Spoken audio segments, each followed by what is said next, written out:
कहने वाली बात है कि ये लाउड स्पीकर का विवाद है। असल में तो उन्हें शिकायत मुसलमानों से है। अगर मुसलमानों से शिकायत है तो कानून बना दीजिए कि किसी को मुसलमान रहने की इस देश में इजाजत नहीं है। एक कानून पूरा एक साथ बना दीजिए। कभी कहते हैं कि हिजाब करने की इजाजत है, पर्दा करने की इजाजत नहीं, कभी कहते हैं हलाल गोश्त खाने की इजाजत नहीं। अरे तुम सारी दुनिया के सबसे बड़े हलाल के एक्सपोर्टर हो, पूरी दुनिया में चैंपियन हो, और तुम गाय का गोश्त दुनिया भर में भेजते हो। तुम्हें शर्म नहीं आती? रशी बेचारे जिनके सदियों से पेशा है, वो कभी ये काम नहीं कर सकते। वो जानवर खरीद के लाते हैं तो जानवर लूट लेते हैं, कहीं कुछ करते हैं, कहीं कुछ करते हैं। घरों में मतलब ये कि वो छोटी छोटी दुकानों में बेचते हैं, वहां उनके लिए मुसीबत है। और इस सिलसिले में सरकार और इन बदमाशों की मिली भगत दिखाई दे रही है। मैं नहीं समझता। और अदालतें भी क्या मालूम कहाँ की, कहीं कहीं की सरकारें हैं। हमारे उत्तर प्रदेश में रामनवमी में कुछ नहीं हुआ, मध्य प्रदेश में सब कुछ हुआ। उन्होंने 5-6 अपने लड़के पहले से भेज दिए जिन्होंने उनके ऊपर पत्थर मारे।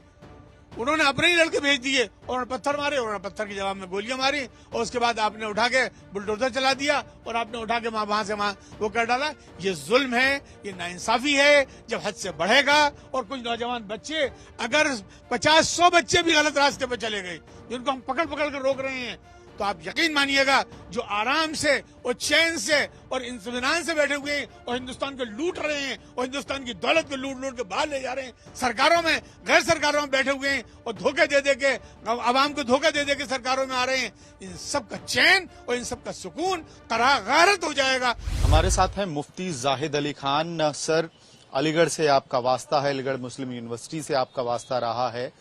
इसी अलीगढ़ में अब एक नया विवाद है अजान को लेके। कहा जा रहा है अगर मस्जिदों में लाउडस्पीकर पे अजान बजाया जाएगा तो उसके विरुद्ध में हनुमान चालीसा का पाठ होगा लाउडस्पीकर पे। इसको कैसे देख रहे हैं इस विवाद? देखिए, ये विवाद पैदा करने की कोशिश की जा रही है, जबकि धर्म में कोई विवाद होता नहीं है। जहां तक लाउडस्पीकर का ताल्लुक है, वो अजान के लिए भी, हनुमान चालीसा के लिए भी, रामायण के लिए भी, इसके अलावा और जागरण और आपके जो दूसरे मौके होते हैं, कावड़िया यात्रा जाती है, हमेशा इसका इस्तेमाल होता रहा है। और आज भी बहुत से मंदिरों से इसका बाकायदा सुबह या शाम किसी न किसी वक्त इस तरह का पाठ होता है। कोई आपस में टकराव नहीं है, सब अपने अपने धर्म की, अपने अपने मजहबी एतबार से पूजा करते हैं, इबादत करते हैं। और ये कुछ फितना पैदा करने के लिए किया जा रहा है, और कोई इसमें नियत धार्मिक नहीं है बल्कि सियासी है। तो मैं समझता हूँ धर्म के लिए सियासत का इस्तेमाल करना या सियासत के लिए धर्म का इस्तेमाल करना, दोनों बातें गलत है।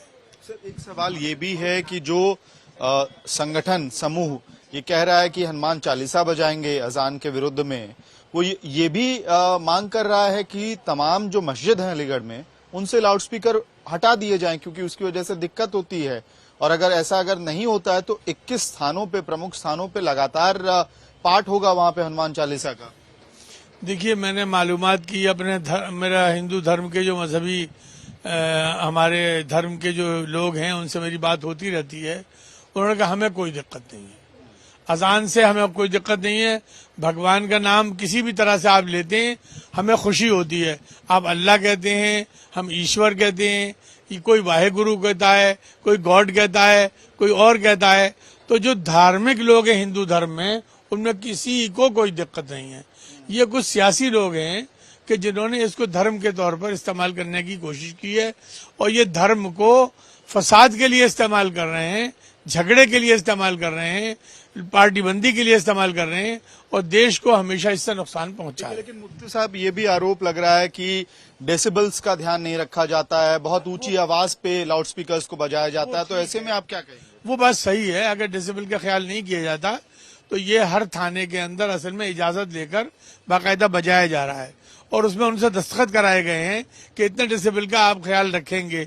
अगर नहीं है तो उनको कहिए कि आप पाबंदी करें, और कोई पाबंदी नहीं करता है तो फिर उसका कुछ दिन के लिए सस्पेंड कर दिया जाए, 2-4-6 दिन, 1 आध हफ्ते के लिए।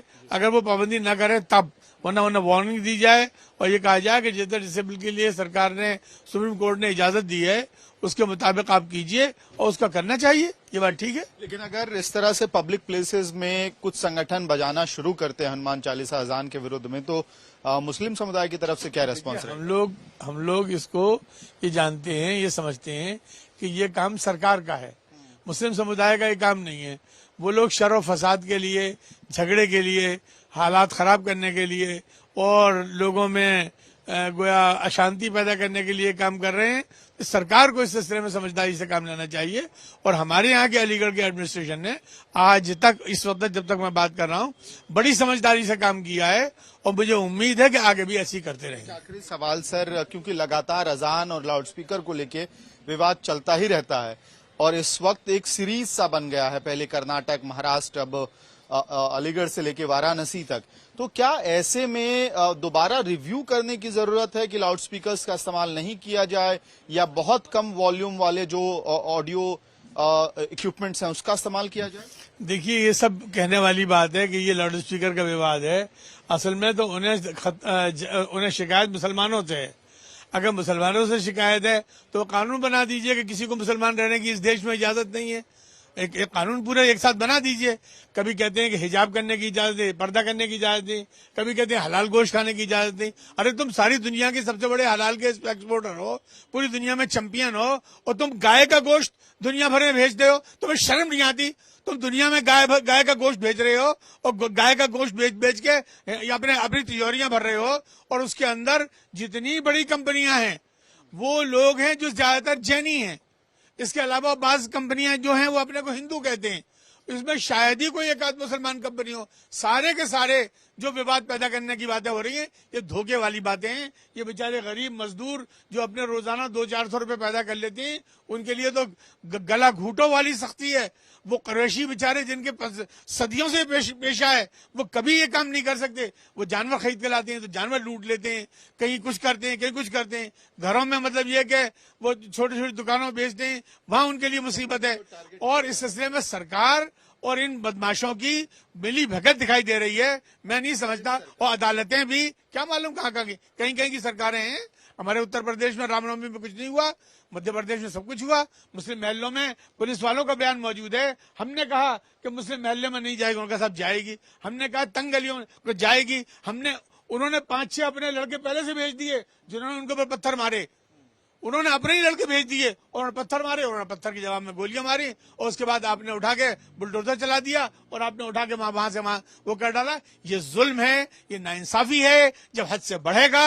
और कुछ नौजवान बच्चे, अगर 50-100 बच्चे भी गलत रास्ते पर चले गए जिनको हम पकड़ पकड़ कर रोक रहे हैं, तो आप यकीन मानिएगा जो आराम से और चैन से और इत्मीनान से बैठे हुए हैं और हिंदुस्तान को लूट रहे हैं और हिंदुस्तान की दौलत को लूट लूट के बाहर ले जा रहे हैं, सरकारों में, गैर सरकारों में बैठे हुए हैं और धोखे दे के आवाम को धोखा दे के सरकारों में आ रहे हैं, इन सब का चैन और इन सब का सुकून गारत हो जाएगा। और इस दुनिया, इस मुल्क को गुलाम बनाने से कोई नहीं रोक सकेगा। अब भी गुलाम बनाया जा रहा है इस देश को मुख्तलिफ कंपनियों में बेच कर। नौजवान बेरोजगार हैं, या भुखमरी है, या क्या कहते हैं बीमारियां हैं, या तरह तरह की परेशानियां हैं, तरह तरह की। एक चीज आप कई सारे आपने सवाल इसमें उठाए, कई सारे सवाल उठाए, सब एक दूसरे से जुड़े हुए हैं। लेकिन एक तरफ आप कह रहे हैं कि सियासत हो रहा है। बिल्कुल, सियासत तो नाम तक की जा रही है। वो इस देश को बांटने की कोशिश की जा रही है।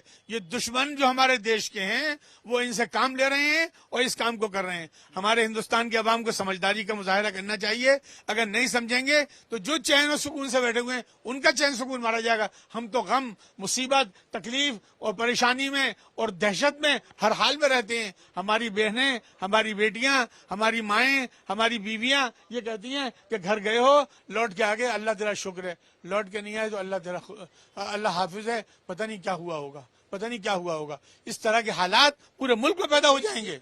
एक चीज बस मैं आपसे समझना चाह रहा हूं, अब जब ये कह रहे हैं कि कुछ लड़के मिसगाइडेड हो जाएंगे, कुछ करेंगे, तो ये तो जिम्मेदार लोगों को, कोई जिम्मेदार नहीं, किसी की बात नहीं मानेगा कोई इंसान। जिम्मेदारी तो लोग पड़े हुए हैं।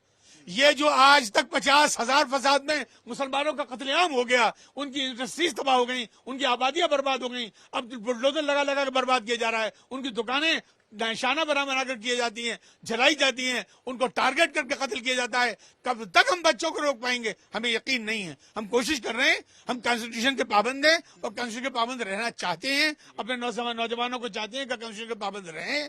लेकिन गुंडे बदमाश जो इस जगह जगह हावी हैं और सरकार उनके दबाव में काम कर रही है, कोई एक्शन नहीं कर रही है सरकार। मैं समझता हूं अगर ये सरकार अकल के नाखून ले और इसको बचाए तो इस देश का भी भला होगा, हिंदुओं का भी भला होगा, मुसलमानों का भी भला हमारा होगा और हिंदू धर्म की, इस्लाम और मुसलमानों की और क्या कहते हैं हिंदुस्तान की सबकी बदनामी हो रही है, इससे हम बच सकेंगे। तो संविधान से जुड़े रहने की जरूरत है मुफ्ती साहब। जी, ये थे मुफ्ती जाहिद अली जो नाराज हैं और साफ तौर पे कह रहे हैं कि पूरा का पूरा विवाद असल में राजनीतिक फायदा उठाने के लिए किया जा रहा है ताकि फसाद बढ़े और कम्युनिटीज के बीच में डिफरेंसेस जो हैं वो बढ़ते जाए।